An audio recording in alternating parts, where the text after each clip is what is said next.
Why would you choose to tell yourself negative things when you could tell yourself positive things? Why? Because does it result in a better outcome?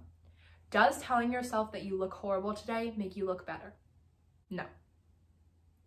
Does telling yourself that you're so angry at yourself for not finishing this on time get the assignment done? No. Does telling yourself that you are such a terrible person make you a better person? No. So why would you choose to tell yourself something negative when you could be telling yourself something positive? Why? Why would you? Why would you? I was sitting in math class the other day and we were taking a test. And so we took our test and everything. And after the test, this girl who was sitting next to me was talking to her friend and she's like, oh my God, I did such a bad job on that. I bet I failed that. I bet I did such a horrible, like, why would you say that? I've even heard multiple instances like this before a test. The people who are gonna take the test in the classroom with me are like, oh my gosh, I'm gonna fail this. Like, why would you say that to yourself? When you could be telling yourself, I did what I could, I studied what I could. Even if you didn't study, you can be like, I'm going to try my best. So why would you waste your energy telling yourself negative things when you could be telling yourself positive things? Like, we need to accept it. There's no good reason for it, and we need to just stop. Quoting the very wise words of Miss Taylor, you need to just stop. Like, can you just not? Like, you need to calm down. And that's my vibe going to this video, because we need to just stop. Like, can we just not? Can we just not insult ourselves? What is it doing for us? What is it doing for us? Your beliefs are so powerful. What you believe is what dictates your actions, and your actions create your reality. So essentially, your thoughts create your reality. So if you think that you are the worst looking person in the entire world, you are going to take action to make yourself feel like you look like the worst person in the entire world. And so you could just as easily flip the switch and consistently tell yourself that you literally look gorgeous, and then your brain would be programmed to do things and think thoughts that make you feel like you look gorgeous. It's kind of as easy as that. Your thoughts literally create your actions, and your actions create your reality. So your thoughts create your reality. So we need to stop thinking these garbage thoughts and feeding these garbage thoughts to ourselves. But I was doing some shadow work recently, and I realized one of the things that I was thinking about myself is that no one likes me and no one would ever want to be my friend. But I wanted friends really badly. So I went into the school year, I tried to make friends. I found people that I really liked and that I enjoyed spending time with and that enjoyed spending time with me. But there was still this belief in my head that no one likes me, no one would ever want to spend time with me. So I started taking action to push these people away. Not consciously, I didn't realize this until now, but it was subconscious action. I started spending more lunches alone. I started talking less. I started trying to recoil and shrink myself because I thought that no one would ever like me. That was the belief that was so ingrained in my brain. And so I literally ended up driving wedges into these friendships because of that. That is just a testament to how your thoughts create your reality. Now, if you're listening to this, you may be thinking, wow, there are some pretty negative thoughts that I'm having about myself that are creating my reality, and I don't like it. But here's the thing. This connection works both ways. So your negative thoughts create negative actions, which create a negative reality for yourself, but you can just as easily turn it on its head and ingrain positive thoughts into your head and positive mindsets and positive beliefs into your head. And therefore, you can create a better, more positive reality for yourself. With that being said, I quickly wanted to bring up a concept called neuroplasticity. It's just the more that you think a thought, the easier that thought becomes to think. Or the more that you think of thought, the more that it becomes a default. So if you consistently tell yourself that your life is amazing and you are so grateful for everything in your life, that thought is going to be so much easier to access, and that's just going to become your default. But in the same way, if you consistently think negative things about yourself, that is going to become your default. And you may notice that right now, that it feels like you are stuck in these negative thought patterns. It feels like you can't get away from them. It feels like they are just so easy to slip back in. Because biologically, right now, your brain is programmed to most easily go to these negative thoughts because they are what you think the most. But once you get yourself rolling, once you get that ball moving, once you get that momentum rolling, your mindset could be completely changed. And it would be literally just as easy to compliment yourself every single second and think positive thoughts about your reality as it right now is to think negative thoughts about your reality. The next thing that I want to talk about that you may have heard a little bit about before is a confirmation bias. Basically, what a confirmation bias just means is that your brain works to prove the beliefs that you have true. Say, for example, you believe that you are horrible at baking. So you bake some cupcake and you look at this batch of cupcake and you're like, oh my God, they didn't rise enough. Oh my God, they're not moist enough. Oh my God, I didn't do a good job icing them. Oh my God, whatever. Because your belief in your brain is that I'm horrible at baking. So your brain is working to take action to prove you right that you are horrible at baking. But say you believe that you are decent at baking or you are pretty good at baking. You could bake the exact same batch of cupcakes and then you could look at it with a whole different spin. You would then think, these are such rich chocolatey cupcakes. I did such an amazing job. Hey, maybe the rise isn't professional, but look, they're still fluffy, they're still delicious.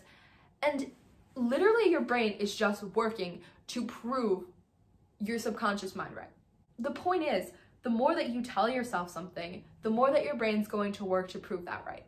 So do you want your brain to constantly be working to prove negative thoughts right? No, obviously not. So we need to tune up our mindset and we need to stop letting ourselves believe these negative things. This is one of the #1 things with manifesting your dream reality. In manifestation, literally just a debrief, all that manifestation is your brain finding physical manifestations of these positive beliefs. Say you're like, I'm gonna manifest finding 5 blue cars today. And so you have that intention in your mind, and then throughout your day, you see 5 blue cars and you're like, oh my God, this is magic. Here's the thing, it's actually kind of not, because your brain is just looking for data to prove those thoughts and beliefs true. So it could be very likely that you saw 5 blue cars on any other day, but now that your brain is consciously searching for that and you consciously have that belief in your head and that intention set that you are going to see 5 blue cars today, your brain is presenting you with that information. But with all of this in mind, I know that changing a belief isn't always the easiest thing. So I'm going to take the last part of this video to just give you guys my simple 3-step process on how to get rid of a negative thought and create a new one. The first step in this process is to do shadow work. Take your negative thought and I want you to just dig through it. I want you to peel back all the layers, ask yourself where it came from. Why do I believe this? When did I first start believing this? What scenario prompted this? What triggered this? I want you to get all the way down to the root of it. And once you get all the way down to the root of these thoughts, most times you're gonna realize it's kind of ridiculous why you're believing this, and you're believing this based off of one experience, most likely that happened when you were very young and impressionable. But here's my thing with shadow work. I've noticed this. I will dig all the way through a belief. I'll be like, why am I believing this? This is absolutely ridiculous. Like this belief came from one experience. I don't want to be believing this anymore. Like this is not serving me. And I will notice myself thinking that thought still. And I'm like, why? This is ridiculous. But we keep coming back full circle to the neuroplasticity. The more that you think a thought, the easier it is to think it, the more that it is ingrained in your brain. After you've journaled ruthlessly through that belief, you need to plug in a new belief. And until recently, I would say to stop there. You dug all the way through your belief, you plugged in a new one, you're gonna repeat that new belief to yourself multiple times through either affirmations or journaling it to yourself. So then I'd be like, okay, you're done. No, you're not done. Actually, to lock this belief in, we have to do a little bit of reverse engineering. You know how I said before that your thoughts influence your actions? Well, this time we need your actions to influence your thoughts. So say that you are trying to prove to yourself that you are worthy of love and that people do in fact want to be your friend. You can't just journal all the way through those beliefs and figure out where it came from and then just tell yourself that everyone wants to be your friend. You have to take action to prove that to yourself.